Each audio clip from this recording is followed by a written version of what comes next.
Well, I suppose I'll find out sooner or later, but just what exactly do you want to see me about? Oh, George, now that's just what I like so much about you.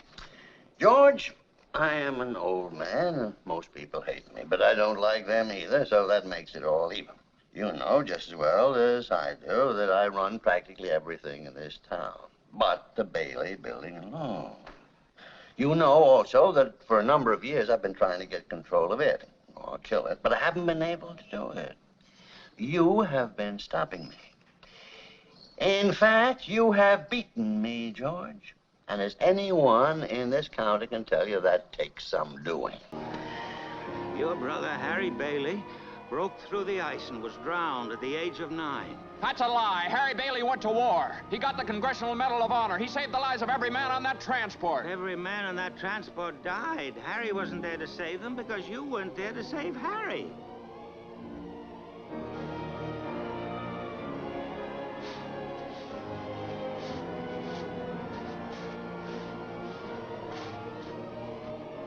You see, George, you really had a wonderful life.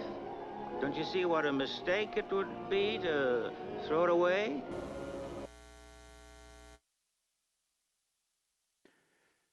So, did you notice the skull? Did you notice? In that scene, there was a skull. Let's zoom in on it. It's sitting right there on the desk. And I had never noticed the skull. I have seen this movie, I tried to figure it out, at least 30 times. Maybe more than that. It's a family tradition in our family. It's more than a tradition. It's kind of sort of legalistic. You got to watch it every year. And so, but last year, Sandy and I went to Wabash to see that on the big screen to celebrate their 75th anniversary of the movie. And on the big screen, I noticed there's a skull on Mr. Potter's desk. And there's a term for that, and that's called foreshadowing. Foreshadowing, that's a subtle hint at the beginning of a book or a movie that points to an event or a topic that will come up later. And the topic, what does the skull represent? Death. Merry Christmas, we're talking about death. That doesn't sound very Christmassy, but if you know the movie, and we saw part of the scene there about his brother Harry, George wanted to see what life would be like had he never been born. That was his wish. And when we think about it, death, unfortunately, is a part of Christmas. How many people will you miss at Christmas this year? How many empty chairs are there? Each year, there are more empty chairs around the table. Over 40 years ago, I remember asking my mom, "Mom, what do you want for Christmas?" And to be honest, I thought my mom was lying to me. But my mom said, "Oh, just having everybody together is gift enough." I understand that now. And that's true. Just having everybody together is gift enough. And because of that desire, we feel that ache of those who won't be a part of our Christmas celebration this year. And there's a temptation to try to push those feelings down and push that away and say, that has nothing to do with Christmas. Death has nothing to do with Christmas. Or does it? Matthew chapter 2, starting in verse 9. After this interview, it was an interview that the wise men had with Herod. After this interview, the wise men went their way, and the star they had seen in the east guided them to Bethlehem. It went ahead of them and stopped over the place where the child was. When they saw the star, they were filled with joy. They entered the house and saw the child with his mother. Mary, and they bowed down and worshiped him. And they opened their treasure chests and gave him gifts of gold, frankincense, and myrrh.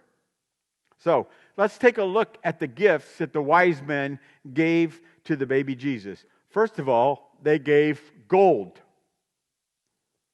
Gold is something that is given to a king. You give gold to a king. Gold, I don't know if you know this, gold is actually money. It's currency.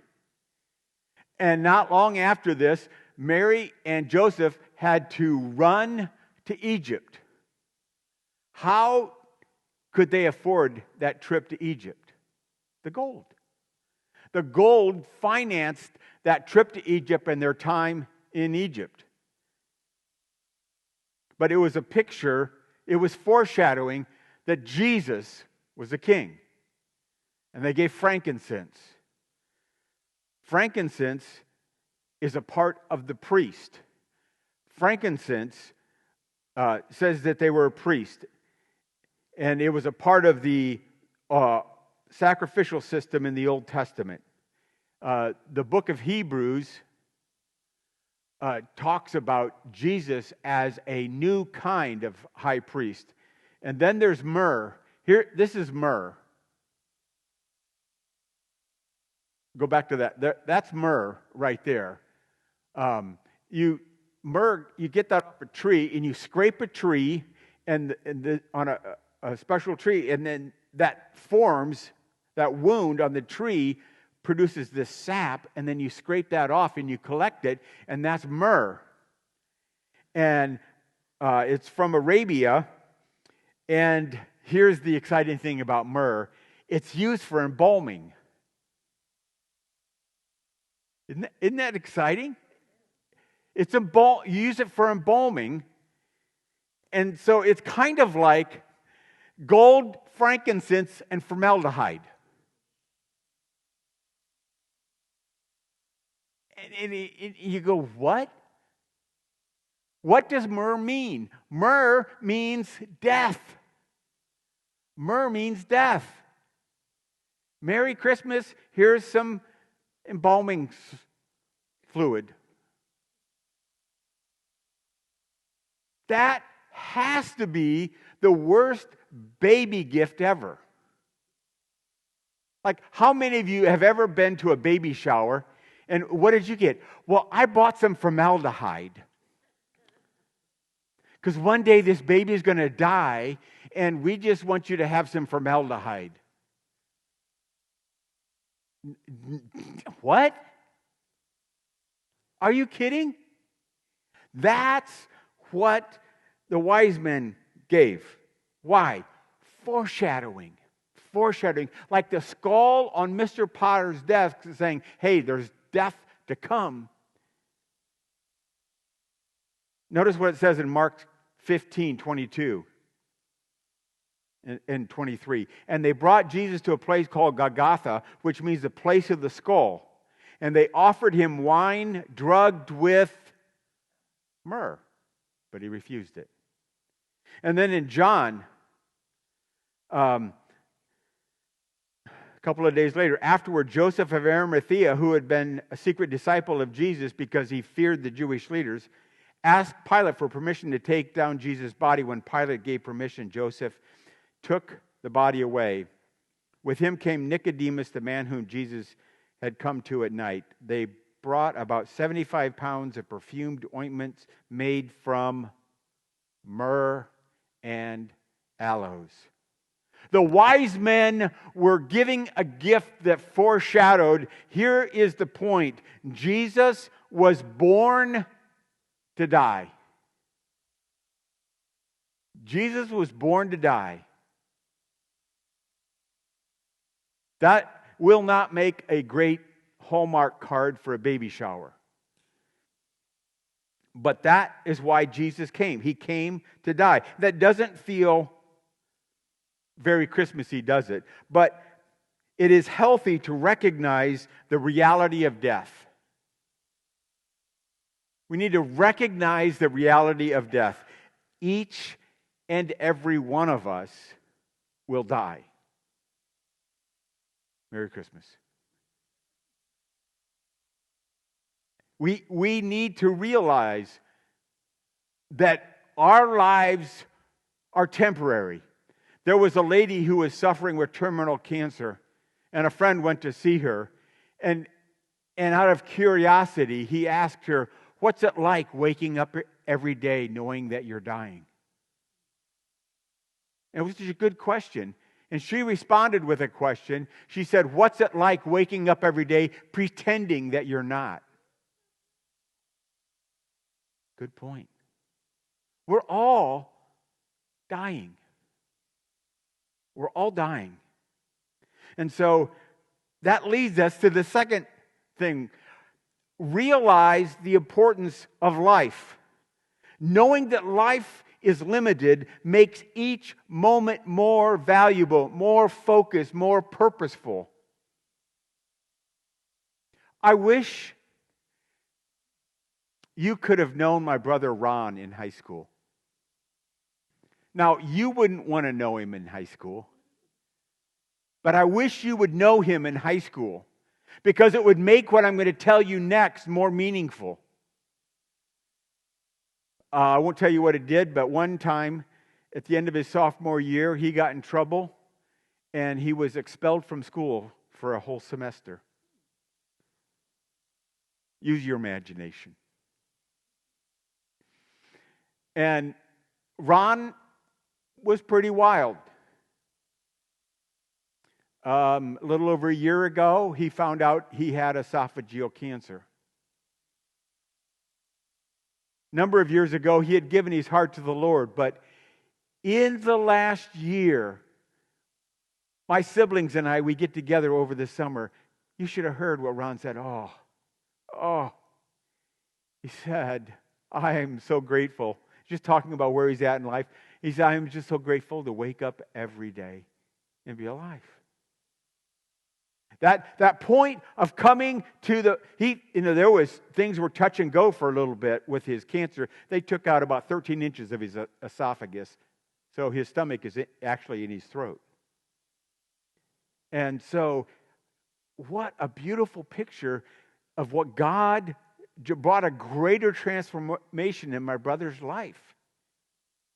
Because he came face to face with the fact that his time on earth is limited, and he's grateful for every moment. Milk the purpose out of each moment of your life. I wonder, how many of you like Oreo cookies? You like Oreo cookies? Yeah, me too. And so, there's this thing that, how much do you savor the first Oreo cookie out of the bag or out of the sleeve? The first one is like, and then you get down to the last one. Not that you sat down and ate the whole bunch at once, but if you did, I'm not going to judge. I'm just saying, when you get down to the last one, how do you eat the last one different than the first one? You savor that last one. You eat that last one really slowly, and you just focus on all that sugar coursing through your veins. And you savor each bite of that last Oreo cookie. One of the worst things that can happen is that you can be eating the cookies and forget that you've already eaten the last cookie. And you reach in there and you go, "Oh, I already ate the last one." And what? You forgot to savor the last cookie.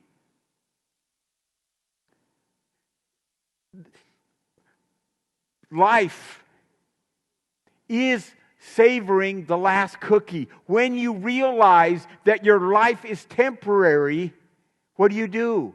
You savor the last cookie.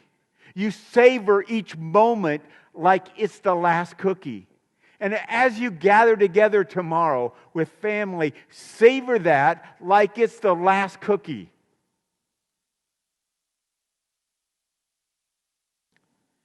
I saw a lady at in a coffee shop, grandmother, and I can figure out that it was her grandson, and he was asleep on her. And she was just sitting there, and she started nodding off herself. And that reminded me of a time when I would lay on the couch, and Diane would put Karen on top of me and put a little blanket on top of her, and my body heat would melt her to sleep faster than anything. And I just love those moments. And in those moments, you just think those times are going to last forever. And they were temporary. And I was telling my daughter about that last night. And she said, but Dad, remember that we had done that with two of her daughters. And I was like, yeah, I remember that. I put them to sleep too. And now I do that for a living. I put you to sleep on a regular basis.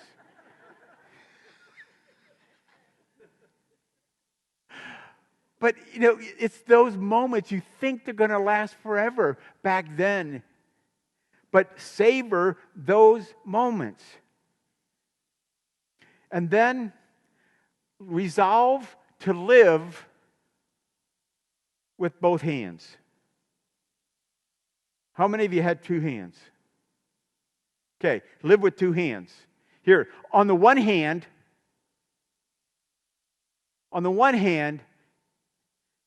you're going to die. On the other hand, you're still alive. Live with both hands. Live in the tension between both hands. I will one day die, but I'm still alive.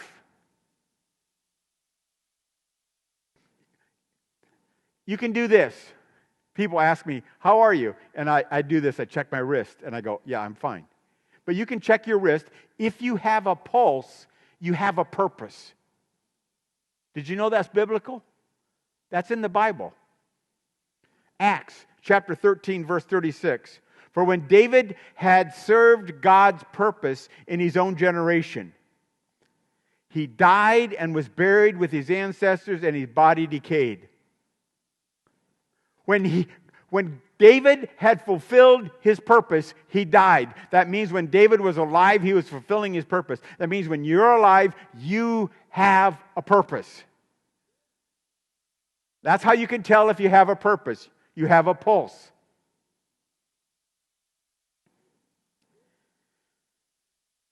It was 7 years ago, this very night, was the last time that Diane was in this building. She came to the Christmas Eve service 7 years ago. And 45 days after that, she died. But 3 weeks after she was here, she was in the hospital in Indianapolis at IU Hospital, and the palliative care team came in. And it was kind of intimidating. There were like 5 people walked in, and they're asking all these questions. And kind of the head of the group wasn't a particularly friendly guy. Said, "What is your plan moving forward?" And Diane said, "I'm praying for a miracle." And with some cynicism, he said, "And what if you don't get your miracle?" And Diane thought for a moment and said, "Then I'll have another miracle." And some of the people on the palliative care team goes, yeah, and kind of cheered that answer on for Diane. She did have another miracle. And that's the way we need to live, between this miracle and that miracle. In the movie It's a Wonderful Life, after George Bailey comes back from the dead, basically, where he had never been born, and he went through that, he came back into a life that made him depressed. But now he was not depressed. At the end of the movie, he was not depressed, even though he had the same problems, because he knew how valuable life really was. Do you want real life? Embrace your death. Embrace the fact that you will die. But you're still alive, and you still have a purpose. And that way you can really live. That way you can live with savoring your last cookie moment of your life. Every moment, savoring it like that last cookie. Now, I don't know if you know this about me, but I really like the movie It's a Wonderful Life. Yeah, I'm not kidding you. You may have picked up on that. And I know all kinds of facts and trivia about the movie. But one of the things I really love about the movie is why Frank Capra made the movie.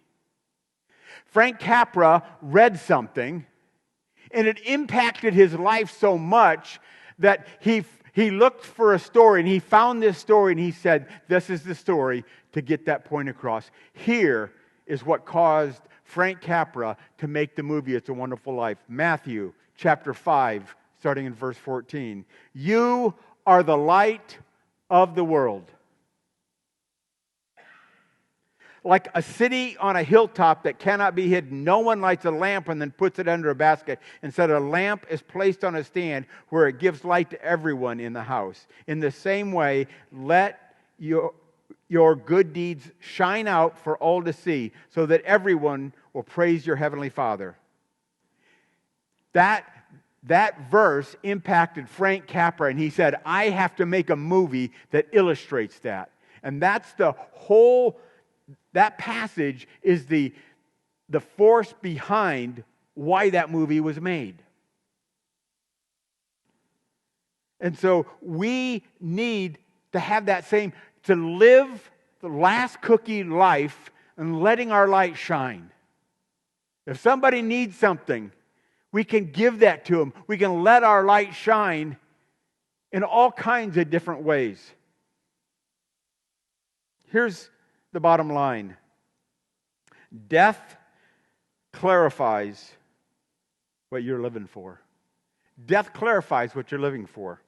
So, to illustrate that, we're going to light our candle. So if you'd get up right now and make a circle.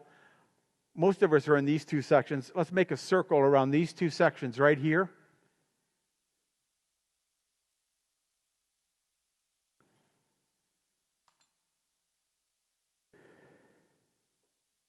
Are we going to reach all the way around there?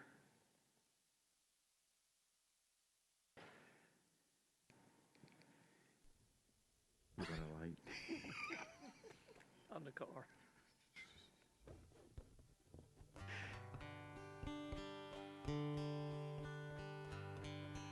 Okay. We're going to cut the lights. Yeah.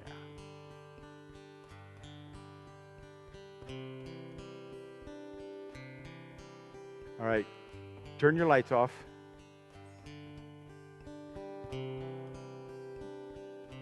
Turn your lights off. And then we will start it around. I've got mine on.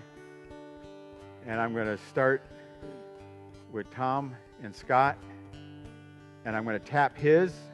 And as I tap his goes on. There you go. Now let me tell you a story. In 1816,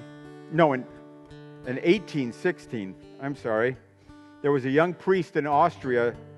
His name was Joseph Moore, and he was feeling creative. And so he wrote this poem.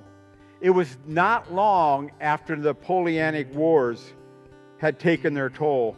In the previous dozen years in Austria, listen to this figure. In the previous dozen years, 376,000 people were killed in battle. So it was a really difficult time in Austria. Everybody knew people that had died in those wars. And he wrote a song. He wrote a poem. And he just set that poem aside. And 2 years later, on a Sunday, the church organ was broken. And so he got a hold of his friend, Franz Gruber, who, like Scott, plays the guitar. And he said, Franz, can you take this poem I have and put it to music? And so Franz and Joseph Moore together wrote this song that we're going to sing together.